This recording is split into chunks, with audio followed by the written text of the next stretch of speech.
अस्सलाम वालेकुम, मैं हूँ शाहजेब खानजादा। इमरान खान ने वजीराबाद में 3 नवंबर को खुद पर होने वाले हमले से मुताल्लिक आज एक अहम न्यूज़ कॉन्फ्रेंस की है। एक बार फिर वफाकी हुकूमत और नाम लिए बगैर इस्टेब्लिशमेंट के कुछ अफराद पर इल्ज़ाम लगाया है और आज इमरान खान ने अहम सवालात भी उठा दिए हैं। मगर अहम बात यह है कि कल इमरान खान से मंसूब ये बयान रिपोर्ट हो चुका था कि मुझ पर हमला जनरल बाजवा ने करवाया था और फवाद चौधरी ने कल कह दिया था कि इमरान खान पर हमला कामयाब होने की सूरत में असल में मंसूबा मार्शल लॉ लगाना था। और इमरान खान ने आज कहा है कि मुझ पर हमले में शहबाज शरीफ, राना सनाउल्लाह और मुहाफिज भी शामिल थे। लेकिन यह मामला इतना सादा नहीं है जितना नजर आता है। जीआईटी रिपोर्ट की बुनियाद पर तहरीक इंसाफ जो सवालात उठा रही है उससे उनके अपने वजीर आला पंजाब चौधरी परवेज इलाही पर शक्कू को शुबहात पैदा हो रहे हैं और ये पूरी कहानी एक खिचड़ी बनकर रह गई है। तहरीक इंसाफ का मौक़िफ़ परवेज इलाही को झूठा साबित कर रहा है, जबकि परवेज इलाही और मोनिस इलाही का मौक़िफ़ तहरीक इंसाफ को झूठा साबित कर रहा है। और जीआईटी रिपोर्ट की शफाफियत पर भी सवालात उठ गए हैं। हम ये सारे हक़ाइक़ आपके सामने रखते हैं क्योंकि मुल्क के साबिक वज़ीर आज़म पर कातिलाना हमला हुआ है और उन्हें इंसाफ मिलना और तहकीकात का मंतकी अंजाम तक पहुँचना बहुत ज़रूरी है।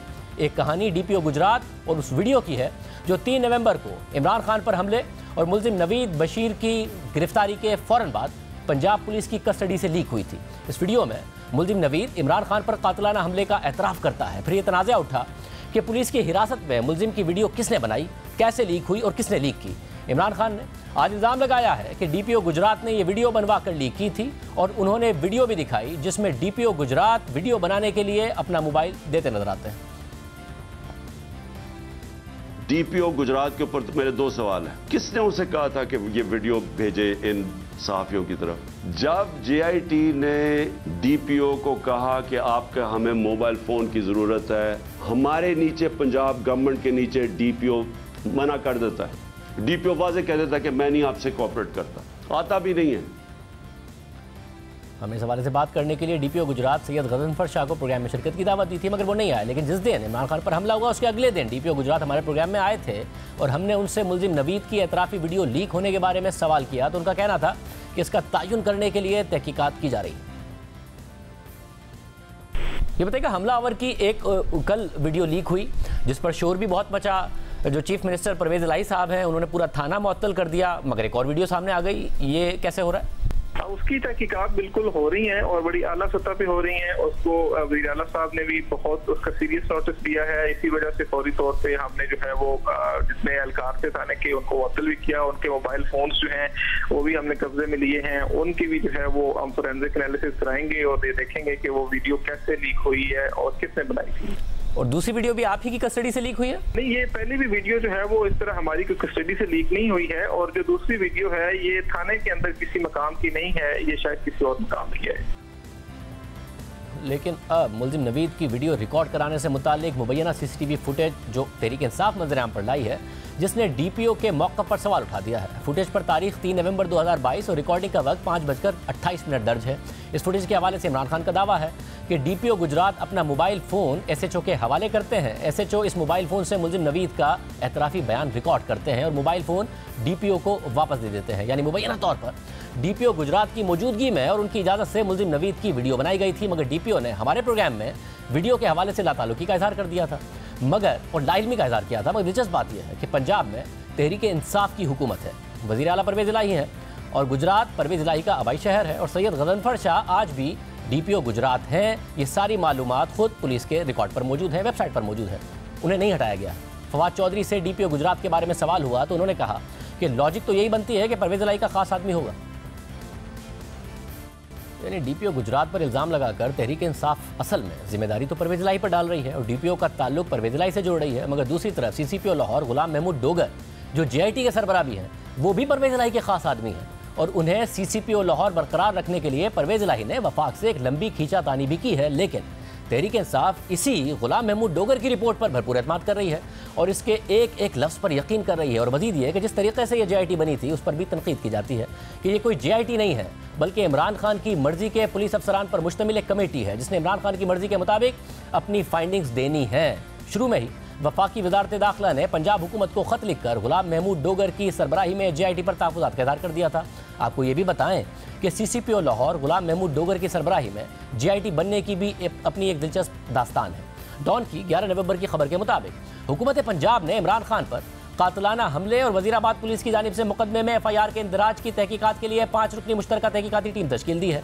इस JIT की सरबराही DIG एस्टैब्लिशमेंट और CPO लाहौर तारिक रुस्तम चौहान कर रहे थे, जबकि इसके 4 अराकीन थे। फिर 12 नवंबर को पंजाब हुकूमत ने 5 रुकनी JIT को 24 घंटे के अंदर ही तब्दील कर दिया।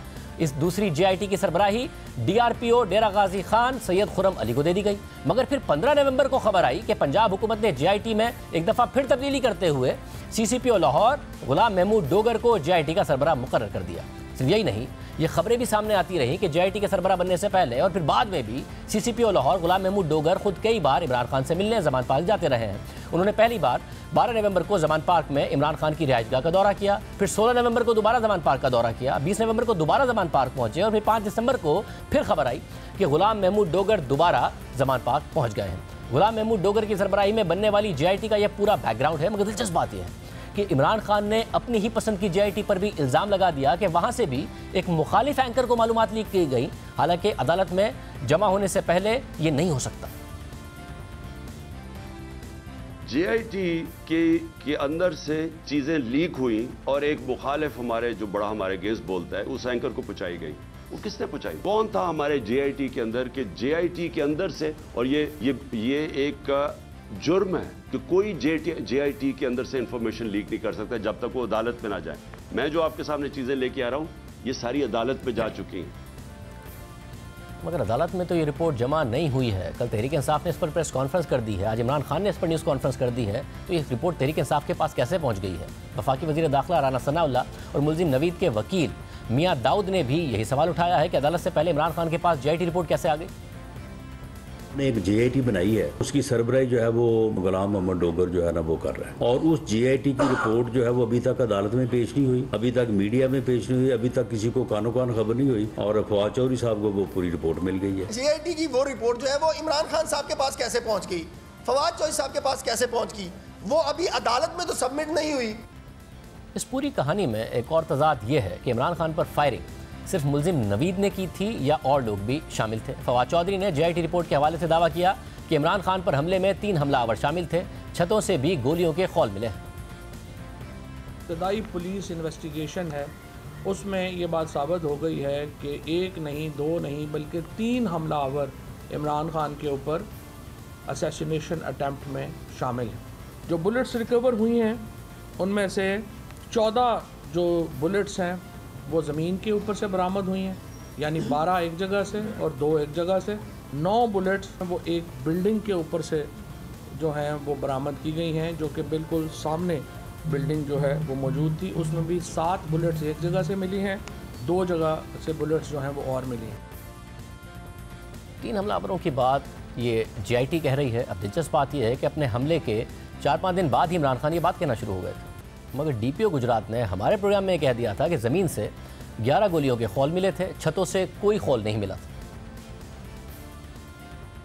कहा जा रहा था कि शायद किसी छत से, किसी घर से ना एक और हमला आवर ना हो जिसने गोलियां चलाई हो। पुलिस को कोई ऐसी एविडेंस मिली? हमने तमाम जो इर्द गिर्द की छतें थी उनका बड़ा तफसीली जो है वो रात को जायजा लिया। हमारी जो फोरेंसिक टीम्स थी उन्होंने भी इसका जायजा लिया। हमने जो है वो बड़े ध्यान से और तसल्ली से उन तमाम छतों को देखा और किसी छत से कोई ऐसी एम्प्टी, कोई ऐसा खौल नहीं मिला कि जैसे हम ये कह सकें कि वहाँ से फायरिंग हो गई। और नीचे खौल कितने मिले हैं आपको गोलियों के? PFSA ने फौरी तौर पे मौके से जो है वो सारी अपनी एविडेंस को प्रिजर्व किया, तो उसके अंदर जो एम्प्टीज थी वो टोटल कुछ 11 मिली हैं, जिसके अंदर 9 जो हैं वो पिस्टल की हैं, जबकि 2 जो हैं वो SMG के जो राउंड होते हैं उनके खौल हैं। जो SMG के भी आपको खौल मिले हैं वो भी नीचे से मिले हैं, छत से नहीं मिले? जी बिल्कुल नहीं जी। तो अब JIT को छतों पर से खौल कैसे मिल गए हैं, जब DPO कह रहे थे कि अच्छी तरीके से देख लिया गया है और छतों पर तो हमारे अपने स्नाइपर्स मौजूद थे। मुल्जिम नवीद की पिस्तौल की गोलियों के खौल के अलावा 2 अलग खौल भी मिले थे। ये गोलियां किसने फायर की थी ये अभी तक बात सामने नहीं आई है, मगर गजनफर अली शाह आज भी परवेज़ इलाही के शहर गुजरात के DPO हैं और इमरान खान सहाफ़ियों, इस्टेब्लिशमेंट, वज़ीर आज़म और फौज सब पर इल्ज़ाम लगा रहे हैं, मगर अपनी पंजाब हुकूमत होते हुए DPO का एहतसाब तो दूर की बात, उन्हें ओहदे से भी नहीं हटा रहे हैं। दूसरा बड़ा सवाल ये भी है कि मकतूल मौज़म को किसकी गोली लगी थी, क्योंकि पोस्टमार्टम रिपोर्ट में यह सामने आया कि मौज़म को ऊंचाई से फायर किया गया और वही गोली लगी। और वफाकी वज़ीर दाखिला राना सनाउल्लाह और मुल्जिम नवीद के वकील का दावा है कि वो गोली कंटेनर पर मौजूद इमरान खान के गार्ड ने चलाई थी, जिसे शामिल तफ्तीश ही नहीं किया गया। कंटेनर से एक गोली चली है और वो सीधी जाके जो है वो मुअज्जम को लगी है। उस गोली की डायरेक्शन ये है, जो फोरेंसिक रिपोर्ट है वो आप पढ़ लें, जो पोस्टमार्टम रिपोर्ट है वो आप पढ़ लें। वो फायर जो है वो इसके गार्ड का लगा है। गार्ड को भी जो है वो शामिल तफ्तीश होना चाहिए, उसे गिरफ्तार होना चाहिए और उस वक्त की फुटेज जो है वो तमाम एंगल से जो है वो मौजूद है। अगर वहाँ पे कोई और आदमी होता तो लाजमी जो है उसी वक्त जो है वो फुटेज में भी आता और पकड़ा भी जाता। मुअज्जम शहरी वहाँ पर जांबाक हुआ, वो इमरान खान के गार्ड की गोली से लगने से हुआ। उस वीडियो को रिकॉर्ड का हिस्सा ही नहीं बनाया जा रहा। हम इस बात पर गौर कर रहे हैं कि मुअज्जम गोंदल के कत्ल का जो इस्तगासा है वो इमरान खान और उसके गार्ड है उसके खिलाफ जो है वो दर्ज करवाया जाए। इमरान खान पर हमले की जो वीडियो सामने आई है उसमें भी इमरान खान के एक गार्ड को कंटेनर से फायर करते हुए देखा जा सकता है, जैसा कि आप अपने सामने स्क्रीन पर देख रहे हैं। मगर इसकी तहकीकात के हवाले से कोई हक़ाइक़ मंजर आम पर नहीं लाए गए हैं। मुलजिम के वकील इल्ज़ाम लगा रहे हैं कि इसको रिकॉर्ड का हिस्सा नहीं बनाया गया है। उस पूरी कहानी में जो तीसरा तनाज़ा है वो हमले की FIR के इंदराज के हवाले से है। इमरान खान चाहते थे कि FIR में वज़ीर आज़म शहबाज शरीफ, वज़ीर दाखिला राना सनाउल्लाह और एक इंटेलिजेंस अफसर का नाम शामिल किया जाए, मगर पंजाब में उनकी अपनी हुकूमत के बावजूद FIR दर्ज नहीं हो रही थी। इमरान खान ने आज दोबारा ये बात दोहराई। जब मैं हॉस्पिटल पहुंचा मैंने 3 नाम दे दिए कि ये 3 लोग हैं जो कि इसमें मुलव्वस है। गवर्नमेंट हमारी पंजाब में, मैं पार्टी का हेड जिसकी गवर्नमेंट पंजाब में, और हम वो स्टेटमेंट नहीं रिकॉर्ड करवा सकते। कौन था जो कि रोक रहा था इस स्टेटमेंट को? कौन डर रहा था तफ्तीश से? पार्टी का सरबराह, एक्स प्राइम मिनिस्टर, हमारी गवर्नमेंट पंजाब में। मैं FIR आज तक नहीं कटवा सका। कौन इतनी बड़ी ताकत थी जो कि गवर्नमेंट जो हमारी पंजाब में है उससे भी ज्यादा बड़ी ताकत थी को रोक सकती थी इसको? ये मेरा सबसे बड़ा पहला सवाल है। कल फवाद चौधरी ने इल्ज़ाम लगा दिया कि परवेज इलाही को बुलाकर कहा गया कि अगर FIR काटी तो नताइज होंगे। लेकिन FIR के इंदराज के हवाले से मोनिस इलाही ये कह चुके हैं कि हमने तो तहरीक इंसाफ को कहा था कि अपना कोई भी बंदा SHO लगाएं और कोई भी जाकर FIR दर्ज करा ले। उन्होंने ये भी कहा कि हमसे FIR ना काटने का किसी ने नहीं कहा था। और आज परवेज इलाही ने भी तहरीक इंसाफ पर तनकीद की और ये बात दोहराई कि उनकी मर्जी का अफसर लगाने की ऑफर की थी। सवाल यह है कि तहरीक इंसाफ सच बोल रही है, परवेज इलाही और मोनिस इलाही सच बोल रहे हैं, या DPO गुजरात सच बोल रहे हैं? लेकिन इस पूरी कहानी में कुछ मजीद सवालात CTD पंजाब पर भी उठाए गए हैं और ये सवालात भी तहरीक इंसाफ ही की खुद उठा रही है, क्योंकि CTD पंजाब की हिरासत से भी मुलजिम नवीद की एक वीडियो लीक हो गई थी। इमरान खान ने आज इस पर भी इल्ज़ाम लगाया कि CTD ने तफ्तीश के दौरान ताबुन नहीं किया। शाम को जब एक दफा DPO उसको उसकी स्टेटमेंट रिकॉर्ड कर देता है, 8 घंटे के लिए उसको नवीद को CTD उठा लेती है। CTD फिर एक और वीडियो रिलीज करती है रात के 12 बजे। CTD का क्या काम था उस वीडियो को रिलीज करना? CTD जब वो वीडियो रिलीज करती है जो उसकी बैकग्राउंड है वो चेंज कर देती है बाद में। CTD के जो उस मुलव्वस था उसको जब बुलाया जाता है JIT में, वो भी मना कर देता है कि मैं नहीं आता। फिर से पंजाब गवर्नमेंट के नीचे है वो मना कर देता है कि मैं नहीं कोऑपरेट कर। कौन इनको रोक रहा था? अरे इससे जाहिर है कोई ज्यादा ताकतवर फोर्स थी जो रोक रहा है इनको। लेकिन आम बात यह है कि CTD भी पंजाब हुकूमत का मातहत इदारा है और वज़ीर आला परवेज इलाही के ज़रिए निगरानी काम करता है। तो क्या यहाँ भी इमरान खान परवेज इलाही पर ही जिम्मेदारी डाल रहे हैं?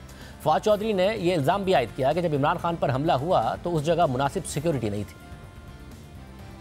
गुजरात में और वज़ीराबाद में जो सिक्योरिटी थी वो बहुत कम थी और कतई तौर के ऊपर उसका जो मयार था वो पहले जो गुजरांवाला में जिस तरीके से उनको सिक्योरिटी दी गई थी या लाहौर में दी गई थी उसके मुताबिक नहीं थी। वहाँ पे जो पुलिस है उसकी तादाद को भी कम किया गया और एक मौका फराहम किया गया कि इमरान खान के ऊपर कातलाना हमला हो सके। लेकिन ये इल्ज़ाम भी परवेज इलाही पर ही जाता है, क्योंकि पंजाब में हुकूमत तो उन्हीं की है और वही वज़ीर आला है और गुजरात उनका आबाई इलाका और हल्का भी है। और DPO गुजरात हमारे प्रोग्राम में कह चुके हैं कि बात दुरुस्त नहीं है कि गुजरात में मुनासिब सिक्योरिटी नहीं थी। इसके अलावा JIT की नाकिस तफ्तीश से मुतालिक मुलजिम नवीद के वकील ने यह सवाल भी उठाया कि तहरीक इंसाफ के रहनुमा एजाज चौधरी ने तो पहले ही इमरान खान पर हमले का बता दिया था, उन्हें क्यों शामिल तफ्तीश नहीं किया गया? PTI के सेनेटर एजाज चौधरी साहब की ट्वीट के ऊपर दिलाना चाहता हूं जो उन्होंने की। ये बात हमने अदालत के अंदर भी इस बात की निशानदेही की। JIT की तरफ से भी वहां पर गुलाम महमूद डोगर साहब मौजूद थे, उनके पास इस बात का जवाब नहीं था कि एजाज चौधरी साहब को एक दिन पहले कैसे पता चल गया था कि उन्होंने अहमद चट्टा साहब को फोन करके बता दिया कि जी एग्जैक्ट उसी जगह के ऊपर जाकर वकुआ होगा, इमरान खान के हमले के ऊपर फायरिंग होगी। और आज के दिन तक एजाज चौधरी साहब से बयान नहीं उनका रिकॉर्ड किया गया, उनसे पूछा नहीं गया कि आपने ये इतनी बड़ी वाकया होने जा रहा था, आपको ये किसने बताया था कि इमरान खान के ऊपर हमला करने हो रहा था? तहरीक इंसाफ के रहनुमा सेनेटर एजाज चौधरी ने अपने ट्वीट में लिखा था कि मैंने कल रात अहमद चट्ठा को फ़ोन पर बताया था कि वज़ीराबाद में खान पर कातिलाना हमला होगा, 100 कातिलाना हमला हो गया। इमरान खान पर हमला किसने करवाया, इस हवाले से तहरीक इंसाफ मुतज़ाद बयानात दे रही है। कल इमरान खान के नाम से बोल टीवी पर यह खबर चली कि इमरान खान को कत्ल कराने का मंसूबा जनरल बाजवा का था ताकि मुल्क में इमरजेंसी नाफिज की जा सके। इस खबर के बाद कल फवाद चौधरी ने ट्विटर पर बयान जारी किया कि इमरान खान से मंसूब बयान गुमराह कुन और सियाक व सबाक से हटकर है। वो कल GIT के इंकशाफात से मुतालिक एक प्रेस कॉन्फ्रेंस करेंगे। हम तहकीकात के हतमी होने तक किसी पर भी इल्ज़ाम नहीं डाल सकते। मगर दिलचस्प बात यह है कि फवाद चौधरी ने कल इस बयान की तरदीद की, लेकिन कल ही काशिफ अब्बासी साहब के प्रोग्राम में वो ये कह चुके थे कि कुछ हल्के इमरान खान से जान छुड़ाना चाहते थे और ये भी था कि अगर इमरान खान कत्ल हो जाते हैं तो पाकिस्तान में मार्शल लॉ लगने से कोई नहीं रोक सकता। तो इस मुल्क में मार्शल लॉ तो आर्मी चीफ ही लगा सकते हैं और मार्शल लॉ वज़ीर आज़म और उसकी हुकूमत के ख़िलाफ़ लगता है, तो फिर शहबाज शरीफ और जनरल बाजवा दोनों एक साथ इस अमल में कैसे मुलविस हो सकते हैं। इमरान खान ने आज कहा कि हमें सिर्फ चीफ जस्टिस से इंसाफ की तवक्को है कि वो एक ताकतवर इंक्वायरी को बैक करें। अब दिलचस्प बात यह है कि वज़ीर आज़म शहबाज शरीफ खुद चीफ जस्टिस को ख़त लिख चुके हैं कि इस हवाले से तहकीकात कराई जाए। अब कुछ सवालात इमरान खान ने उठाए हैं, वो वफाकी हुकूमत से मुतालिक है, राना सनाउल्लाह साहब से मुतालिक है, जो हमारे साथ प्रोग्राम में मौजूद होंगे, उनके सामने रखेंगे एक ब्रेक के बाद।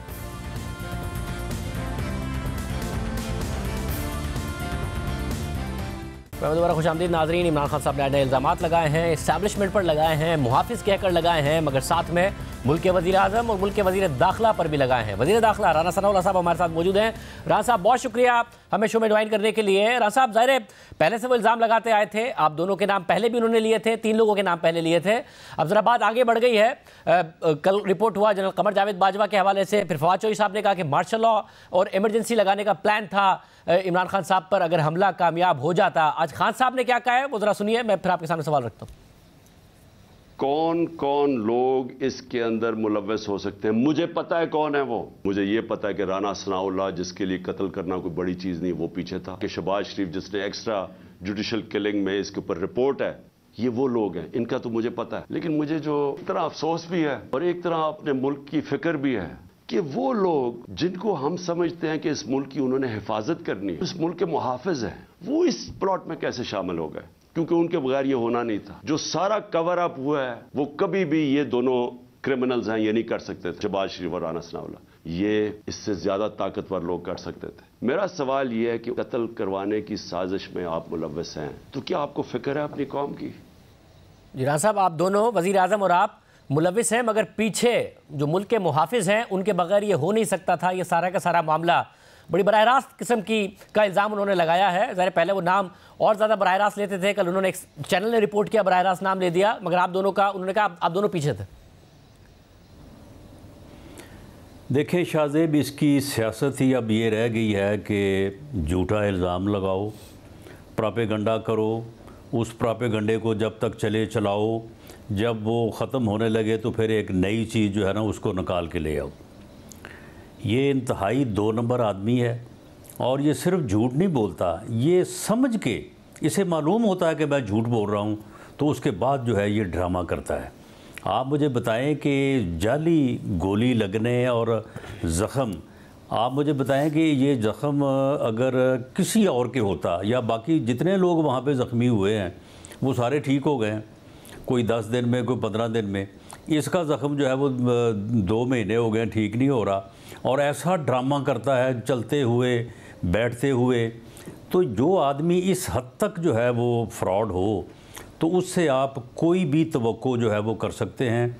मैं पूरे दावे से कहता हूँ कि इस वाक़े में सिर्फ़ एक मुलज़म मुलव्वस है जिसका नाम नवीद बशीर है, वो मौके से पकड़ा गया है, पीटीआई के वर्कर ने पकड़ा है, उसको बाद में इन्होंने इनाम दिया, उसको सर्टिफिकेट दिया और उसने जो फर्स्ट इंटेरोगेशन रिपोर्ट है वो भी वीडियो की सूरत में जो है वो मौजूद है। वो रिलीजियसली मोटिवेटेड आदमी है और सेल्फ मोटिवेटेड है, कोई उसके आगे पीछे नहीं है।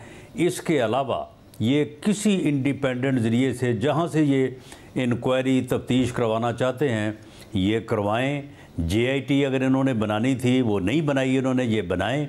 अगर ये सुप्रीम कोर्ट या हाई कोर्ट में रिट दायर करें और वहाँ पे कहें कि जी इसकी इंक्वायरी जो है वो हाई कोर्ट या सुप्रीम कोर्ट के जज से होनी चाहिए, मैं वहाँ पे जाके सबमिट करूँगा कि जी बिल्कुल होनी चाहिए, आप जो है वो कमीशन बनाएं, इंक्वायरी कमीशन, हम उसमें पेश होके हम भी अपना मौक़िफ़ पेश करेंगे, इसका भी जो है वो मौक़िफ़ पेश किया जाए, ये भी अपना मौक़िफ़ पेश करे। मैं आपको यकीन दिलाता हूँ कि इसका फ्रॉड जो है ये पकड़ा जाएगा। सर मगर इसमें मसला ये है कि आप ज़रा वो भी सुप्रीम कोर्ट से मुतालबा कर रहे हैं चीफ जस्टिस से, वज़ीर आज़म भी चीफ जस्टिस को ख़त लिख चुके हैं, अब आप भी कह रहे हैं कि अदालत जो भी करेगी आप सबमिट करेंगे और इसका हिस्सा बनेंगे, मगर मसला ये कि आप कह रहे एक ही शख्स मुलविस है, मगर मौज़म को भी गोली तो लगी है। अब वो मुअम्मा है कि हल नहीं होकर दे रहा है कि उसको किस तरीके से गोली लगी है। अगर ऊपर से गोली आ रही थी, खान साहब तो ये बयानियां बना रहे हैं कि और ज़्यादा शूटर्स मौजूद थे। DPO गुजरात ज़रूर हमारे प्रोग्राम में कह चुके हैं कि छतों पर तो हमारे शार्प शूटर्स पुलिस के मौजूद थे, कोई और नहीं था, कोई खौल भी नहीं मिले, मगर अब तरीके साफ करिए 8 खौल मिले हैं छतों पर से। नहीं, देखें मामला ये है कि इसके गनमैन ने, इसके गार्ड ने जो फायर किया है वो जाके मुअज्जम को लगा है, इस बात की वीडियो मौजूद है। यानी देखें इस तरह के जब भी कोई जलसा हो, जुलूस हो, रैली हो, तो एक से ज़्यादा लोग जो है वो वीडियो बना रहे होते हैं। इस वाक़े की दर्जन से ज़्यादा वीडियोज़ उस लम्हे की मौजूद हैं कि जब ये वाक़या हुआ। अब उसमें जो है वो पूरा एंगल जो गार्ड फायर कर रहा है, फायर जिस तरह से उसको लगा है, जिस तरह से नवीद ने जो है वो फायरिंग की है, अगर कोई दूसरा आदमी वहाँ पे फायर कर रहा था तो उसको क्यों नहीं पकड़ा गया, या वो क्यों नहीं जो है वो वीडियो में आया, या कोई तीसरा आदमी था तो वो क्यों नहीं आया। और जो फर्स्ट मौका मुलाजा हुआ है उसमें किसी छत से कोई जो है वो चीज़ नहीं मिली। तो ये सारी जो है ये कहानी इसलिए बना रहा है कि अगर जो है इसके ऊपर मुल्ज़म के ऊपर जो है वो बात जो है वो तय हो जाए तो फिर इसकी कहानी कैसे आगे चलेगी। यानी इसने तो अपना फ्रॉड आगे चलाना है ना, पता ही ना चले कि जी 2 मुल्ज़म और थे। अब अगर 2 मुल्ज़म और थे तो जो इन्होंने JIT बनाई है वो गुलाम मोहम्मद डोगर के अपना जो कहने पे, जो कि इंतहाई जो है वो यानी जानबदार ऑफिसर है, तो उसके कहने पे इन्होंने बनाई है, तो वो क्यों नहीं तलाश किया उन्होंने दूसरा बंदा, तीसरा बंदा। कोई एविडेंस जो है वो सामने लेके आ जाते, कोई एविडेंस नहीं है, सिर्फ कहानी है। जिस तरह से वो साइफर की कहानी थी, मगर इसमें मसला ये है कि जो खान साहब की अपनी बातों के तजाद हैं वो अपनी जगह पर हैं, हमने आवाम के सामने भी रखे हैं। पंजाब हुकूमत वो कहते हैं कोऑपरेट नहीं हुआ, FIR नहीं करा सका, मगर एक इल्ज़ाम उन्होंने वफाकी हुकूमत पे भी लगाया है कि नवेद किससे बात करता था, किससे नहीं करता था, ये बात इस्टेब्लिश करने के लिए कि उसका किससे रब्ता था। वो कह रहे हैं हमने वफाकी एजेंसी को कहा मगर नहीं ताउन किया गया। सुनिए क्या कहा। JIT ये वो गलत कह रहा है, मोबाइल फ़ोन के ऊपर फोरेंसिक कराने के लिए उस इदारे को दिया जो फेडरल गवर्नमेंट के नीचे है। बताएं जनाब कि इसको कॉल्स किधर किधर से आई हैं। उस इदारे ने मना कर दिया कि नहीं हम नहीं देते। क्यों नहीं देते, क्या वजह है इसकी? इससे आप खुद सर, मैं चाहता हूं कि आप खुद जरा सोच लें कि ये हो क्या रहा है। मतलब JIT ने कह रहे हैं वफाकी इदारे से कहा कि दे दो इन्फॉर्मेशन, नहीं दी हमें। ये वफाकी इदारे किससे कही है, कब कही है, किसने इनकार किया है? ये गलत कह रहे हैं, ये ऐसा इन्होंने नहीं किया। अगर किया है इसकी एविडेंस दें। ये कैसे हो सकता है कि उसकी फोरेंसिक जो है वो ना हो? उसकी फोरेंसिक जो है वो करवा देते हैं, दूध का दूध पानी का पानी हो जाएगा। अच्छा, आप इसके लिए तैयार हैं कि जो भी मुल्जिम नवेद है वो किससे बात कर रहा था, किससे नहीं कर रहा था, उसके मोबाइल का पूरा डेटा आप देने को तैयार हैं अगर ये मांगते हैं, या वैसे आप देने को तैयार? मेरी जो इन्फॉर्मेशन है उसके फ़ोन का फोरेंसिक हो चुका है। अब इन्होंने बहुत सारी चीज़ें जो है, मिसाल के तौर पे तकरीबन कोई 100 के करीब आदमी जो है, वैसे तो 200-250 आदमी था जो उस रैली की हिफाजत कर रहा था और उसका हिस्सा था, लेकिन 100 के करीब लोग वो बनते हैं जो बिल्कुल उस ट्रक के साथ थे, जो आगे पीछे थे। उनमें यूनिफॉर्म में भी लोग थे पुलिस के और सिविल कपड़ों में भी थे। अब उन सब के बयान जो है वो रिकॉर्ड हुए हैं। इसी जाली JIT ने जो इन्होंने बनाई है गुलाम मोहम्मद डोगर की सरबराही में, उसने रिकॉर्ड किए हैं, लेकिन अब उनको मिसल का हिस्सा नहीं बनाया इन्होंने, उनको जो है वो अलहदा कर दिया है। तो ये बाज़ चीज़ें जो है अब हाथ पैदा करने के लिए जो मिसल का हिस्सा नहीं बना रहे। अब पहली बात ये है कि JIT अपना शाहजेब, आप जितनी भी JITs बनी हैं उन तमाम JITs का आप रिकॉर्ड निकलवा लें, उनमें पुलिस के अलावा दीगर तमाम एजेंसीज़ का एक एक नुमाइंदा होता है। JIT बनती तब है, लेकिन इन्होंने जो JIT बनाई है उसमें सिर्फ गुलाम मोहम्मद डोगर और उसके साथ उसके 2 मतहत 3 जो है वो उसकी मर्ज़ी से डाले हुए हैं। किसी एजेंसी का जो है वो बंदा उसमें नहीं है।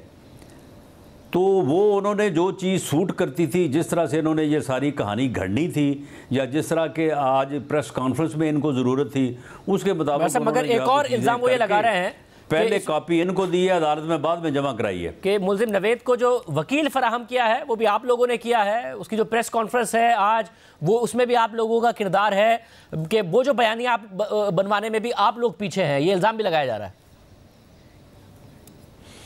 देखें, मामला ये है कि नवीद जो है उससे कोई हमारा तल्लक साबित कर देंगे। अब देखें, बाद में जब ये मुअज़्ज़म शहीद हुआ है तो मुअज़्ज़म के घर ये भी गए, इन्होंने भी अफसोस किया है, इन्होंने भी रब्ता किया है, हमने भी किया है, इसमें तो कोई शक नहीं है। अब इस मामले में नवीद जो है जब वो अदालत में जाएगा या वो अदालत में पेश होगा, उसका कोई बंदा भी वकील हो सकता है या उसकी कोई भी वकालत कर सकता है। लेकिन मामला ये है कि नवीद का किसी ऐसे यानी अपना जो है वो बंदे से राब्ता हो जिससे हमारा राब्ता हो, तो ये सारी चीज़ें जो हैं वो खुल के सामने आ गई हैं। कोई चीज़ ऐसी जो है वो सामने ना आई है, ना आ सकती है, क्योंकि है नहीं है ऐसा। मगर लेकिन ये जो है ये आप देख लें कि कितनी डिठाई से जो है ये प्रोपेगेंडा कर रहा है। ऐसा मगर एक और देखें ना, वो इल्ज़ाम लगाते हैं कि जी एजेंसी के लोग मुलविस हैं, मुल्क के मुहाफिज मुलविस हैं, और अपने इल्ज़ाम को इस बात से तक़वियत देते हैं कि मैं वज़ीर आज़म रहा हूँ और एजेंसियों में अभी तक मेरे राब्ते हैं और उन्होंने ही मुझे बताया था कि इस किस्म का प्लान बन रहा है मुझे मारने का। जिसके बाद उन्होंने इल्ज़ाम लगाया, जो 3 शख्सियात के नाम लिए थे जिसमें आप वज़ीर आज़म और एक सरकारी अफसर शामिल थे।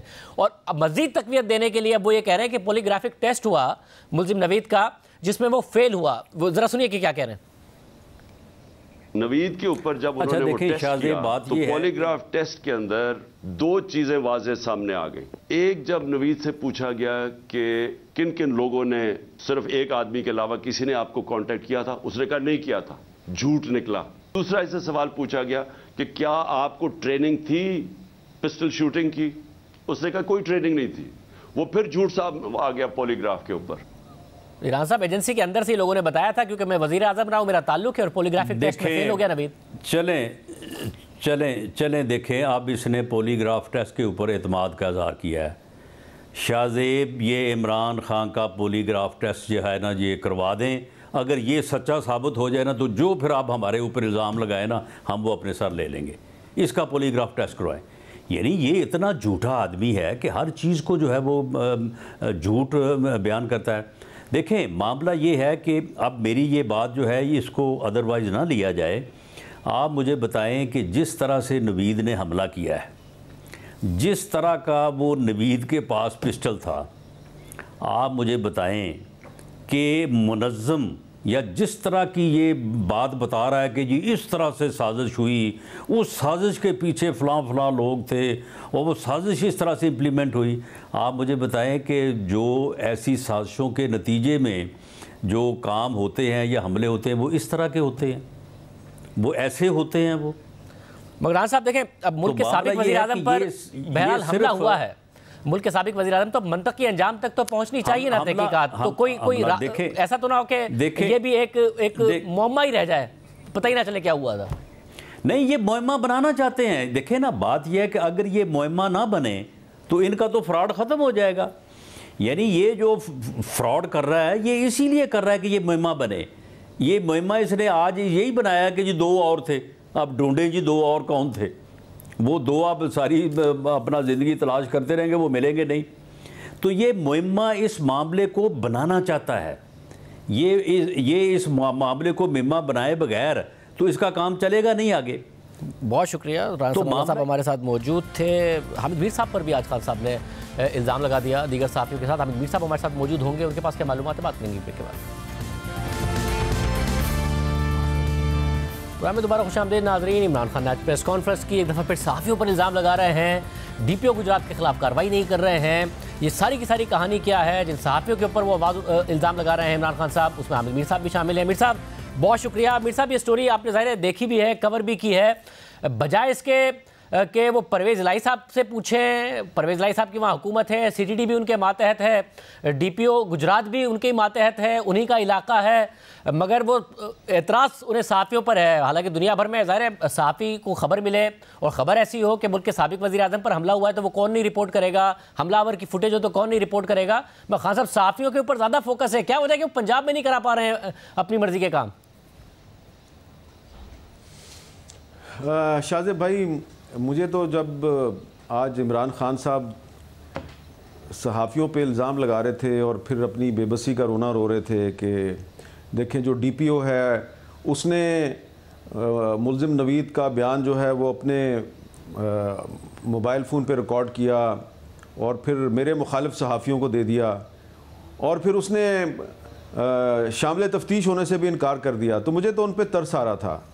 और ये मैं कोई तंज़ नहीं कर रहा, मुझे वाकई उन पर तरस आ रहा था। और मैं सोच रहा था कि ये वही इमरान खान है जब बेनज़ीर भुट्टो साहबा को रावलपिंडी में शहीद किया गया तो उन्होंने एक इंटरव्यू दिया था और उसमें कहा था कि क्योंकि ये बेनज़ीर भुट्टो साहबा जो हैं ये प्रो अमेरिकन थी और इसलिए जो एक्सट्रीमिस्ट फोर्सेस थी वो इनके ख़िलाफ़ हो गई थी और इनका यही अंजाम होना था। तो मैं सोच रहा था कि लियाकत अली ख़ान का जिक्र कर दिया, बेनज़ीर भुट्टो का जिक्र नहीं किया कि उनकी अपनी पार्टी जब हुकूमत में थी और बेनज़ीर भुट्टो साहबा के कातलों को सज़ा दिलवाने की कोशिश कर रही थी और जब वो नहीं कामयाब हो रही थी तो ये इमरान खान साहब उस पर कितनी तनकीद किया करते थे। तो आज वही इमरान खान साहब जो हैं वो एक डीपीओ जो है उसके सामने अपनी बेबसी का रोना रो रहे थे और मुझे समझ नहीं आ रही थी कि यार ये इमरान खान है, ये इतना बड़ा लीडर है, इसकी पार्टी के लोग कहते हैं ये पाकिस्तान का सबसे बड़ा पॉपुलर लीडर है, तो अगर इनका अपना चीफ मिनिस्टर जो है वो इनके साथ इत्तेफाक नहीं करता, ये कहते हैं जी कि शहबाज शरीफ, राना सनाउल्लाह और एक फ़ौजी अफसर, इनके खिलाफ मैं FIR दर्ज करवाना चाह रहा हूँ और मेरी FIR दर्ज नहीं हो रही, बेबसी का रोना रो रहे हैं और चीफ मिनिस्टर कहता है कि नहीं ये FIR दर्ज नहीं हो सकती। और फिर वो कहता है जी डीपीओ जो है वो शामिल तफ्तीश नहीं हो रहा और डीपीओ जो है उसके खिलाफ कोई कार्रवाई भी नहीं हुई। तो इसका मतलब है कि चीफ मिनिस्टर साहब डीपीओ को प्रोटेक्ट कर रहे हैं ना, तो चीफ मिनिस्टर डीपीओ को प्रोटेक्ट कर रहा है और इमरान खान चीफ मिनिस्टर को प्रोटेक्ट कर रहा है। ये कितना बड़ा तजाद है, कितना बड़ा तजाद है। तो इतने तजादात के साथ एक ज़िंदगी गुजारने वाला शख्स इमरान खान जो है उसके साथ तो आपको और मुझे हमदर्दी करनी चाहिए। छोड़ दें इस बात को कि उन्होंने किन किन सहाफ़ियों के नाम लिए। सहाफ़ी जो है उसको अगर कहीं से कोई ख़बर मिल गई है तो उसने तो वो ख़बर जो है वो ब्रेक करनी है, तो ये तो कोई जुर्म नहीं है। ये तो इमरान खान साहब जो हैं वो अगर किसी पे इल्ज़ाम लगा रहे हैं अभी कि इन्होंने मुल्ज़िम नवीद का बयान जो है वो फ़ौरन नशर कर दिया, तो इसका मतलब है वो बड़े एक्टिव लोग हैं और उनके बड़े कॉन्टैक्ट्स हैं, ठीक है ना। और जहाँ तक वो ये कहते हैं कि जी ये सारे हमारे मुखालिफ थे तो इसका भी मैं बड़ा लंबा जवाब दे सकता हूँ। लेकिन एक सवाल बड़ा अहम है और वो सवाल ये है कि आज इमरान खान साहब ने ये नहीं बताया कि वो एक वाहिद आदमी जो उस हमले में अपनी जान से चला गया मौज़म, उसका पोस्टमार्टम किसने नहीं होने दिया और उसका पोस्टमार्टम क्यों नहीं हुआ। और अगर मौज़म का पोस्टमार्टम नहीं हुआ तो ये जो पूरी जो साजिशी कहानी है इसका कुछ भी नहीं निकलना इसमें से। अच्छा, अब दिलचस्प बात है कि डीपीओ गुजरात जब हमारे प्रोग्राम में आए थे तो उन्होंने कहा था कि पोस्टमार्टम हुआ था। अब मगर ज़ाहिर सवाल उठ रहा है कि मौज़म को फिर किसकी गोली लगी थी, क्योंकि एक जो कंटेनर है उस पर एक और गोली चली थी। नहीं हुआ, कोई पोस्टमार्टम नहीं हुआ, मगर उसकी कोई तहकीकात नहीं हुई कि वो जो गोली है वो चली या नहीं चली। तो अब बहुत सारे सवाल उठ गए। अब ज़ाहिर मुल्क के साबिक़ वज़ीर-ए-आज़म इमरान खान साहब, उन पर हमला हुआ, उन्हें इंसाफ मिलना चाहिए। मगर इस वक्त ये जो रुकावटें आ रही हैं ये इसलिए आ रही हैं कि उनका अपना चीफ मिनिस्टर उनके कहने में नहीं है और उनकी बात नहीं मान रहा है, या फिर इसलिए आ रही है कि इमरान खान साहब की भी दिलचस्पी तहकीकात को मंतकी अंजाम तक पहुँचाने में नहीं है, बल्कि इस बात में है कि उसी डायरेक्शन में तहकीकात जाएं जो मैं बयानिया बना सकूं शहबाज शरीफ के खिलाफ, राना सनाउल्लाह के खिलाफ, इदारे के खिलाफ, इसलिए वो नहीं हो पा रहा है। वरना अगर जेन्युइनली इमरान खान साहब भी नहीं चाह रहे कि इसकी तहकीकात हो। बयानिया तो वो एक शख्स के खिलाफ बनाने की कोशिश कर रहे हैं और उसके बारे में कल उन्होंने खुल के कह दिया है कि जनरल बाजवा साहब जो है वो मुझे कत्ल कराने की साजिश में मुलव्वस थे। अब ये जनरल बाजवा साहब जो हैं वो पता नहीं वो खामोशी से लोगों के साथ गुफ्तगू में सारी बातें क्यों कर रहे हैं, खुल के सामने क्यों नहीं आ रहे? क्योंकि मैं तो आपको पहले भी बता चुका हूं कि जनरल बाजवा साहब इमरान खान साहब की हुकूमत को बचाने की कोशिश कर रहे थे, और इसके एक नहीं इसके बहुत से गवाह मौजूद हैं। मगर हाफिज साहब इसमें भी एक इशू है, और अब इसमें भी एक मसला ये कि वो कहते हैं कि जी इमरजेंसी लगाना चाहते थे, इसलिए मुझे कत्ल कराना चाहते थे और मार्शल लॉ लगाना चाहते थे। अब मार्शल लॉ तो हुकूमतों के खिलाफ लगता है, यानी कि शहबाज शरीफ साहब के खिलाफ लगता है, वो वजीर आजम है, मगर आज भी वो शहबाज शरीफ और राना सनाउल्लाह का भी नाम ले रहे थे कि इन्होंने बड़े कत्ल कराए हैं, एक्स्ट्रा जुडिशियल किलिंग कराई है, तो ये मुलविस हैं। तो ये सारे एक साथ कैसे मुलविस हो सकते थे?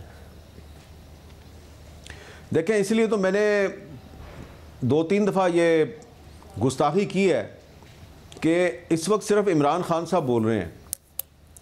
काश के शहबाज शरीफ साहब और आसिफ जरदारी साहब भी बोलें और वो बताएं कि किस दिन कहाँ पे कितने लोगों के सामने जनरल बाजवा साहब ने शहबाज शरीफ साहब को और आसिफ जरदारी को कहा था कि तहरीक अदम एतमाद वापस लो। इसको डिनाई नहीं कर सकते, इसको डिनाई नहीं कर सकते, बाजवा साहब डिनाई नहीं कर सकते, इसको शहबाज शरीफ साहब और आसिफ जरदारी साहब डिनाई नहीं कर सकते। ये जो बात मैं आपको कह रहा हूँ, एक दफ़ा नहीं 2 दफ़ा। और जब पहली दफ़ा बाजवा साहब ने ये बात की कि तहरीक अदम एतमाद वापस लो, तो वहाँ पे जिन लोगों ने रेजिस्टेंस की उसमें बिलावल साहब भी थे, उसमें खालिद मक्सी साहब भी थे जो BAP के लीडर हैं, उसमें अख्तर मैंगल साहब भी थे। तो उसके बाद फिर बाजवा साहब ने इन 2 के साथ अलहदा मीटिंग की, शहबाज शरीफ साहब के साथ और जरदारी साहब के साथ। तो इन्होंने दोबारा इनकार किया। फिर बाजवा साहब ने इनको प्रेशराइज किया, शहबाज शरीफ साहब को, अकेले जरदारी साहब को निकाल दिया बीच में से और उनको मजबूर कर दिया मई के महीने में कि आप असम्बली डिसॉल्व करके नए इलेक्शन करवाएं। तो ये क्या हो रहा था?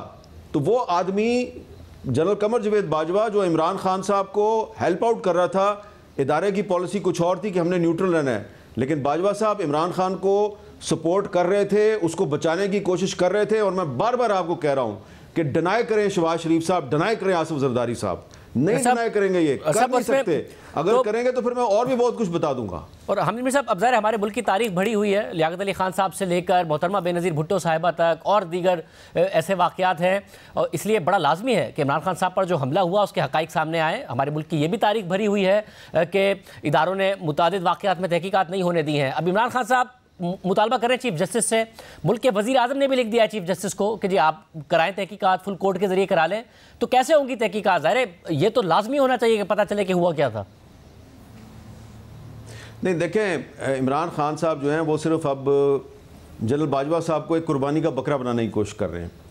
उनको महसूस हो रहा है कि मेरी वो जो एक पॉपुलैरिटी की मिथ थी वो शायद अब वो मिथ ख़त्म हो रही है और शायद मुझे डिस्क्वालीफाई कर दिया जाए या मुझे गिरफ़्तार कर लिया जाए।